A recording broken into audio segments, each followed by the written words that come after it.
৪৮ ঘন্টার মধ্যে ৩ দফা দাবি মেনে না নিলে কঠোর কর্মসূচি ঘোষণা দিয়েছে তিতুমির কলেজের শিক্ষার্থীরা।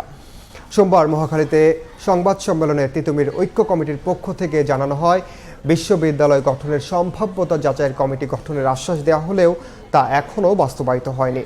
প্রেস বিজ্ঞপ্তির মাধ্যমে ওই কমিটি প্রকাশ করতে শিক্ষা মন্ত্রণালয়কে ৪৮ ঘন্টা সময় বেঁধে দেয় শিক্ষার্থীরা।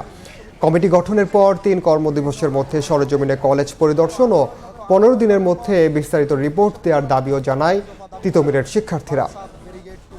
শিক্ষা প্রতিমন্ত্রী পদমর্যাদার ডক্টর আমিনুল ইসলাম এবং শিক্ষা সচিব আমাদের সাথে আলোচনা করেন শিক্ষা উপদেষ্টার বিশেষ সহকারী শিক্ষা প্রতিমন্ত্রী পদমর্যাদার ডক্টর আমিনুল ইসলাম এবং শিক্ষা সচিব।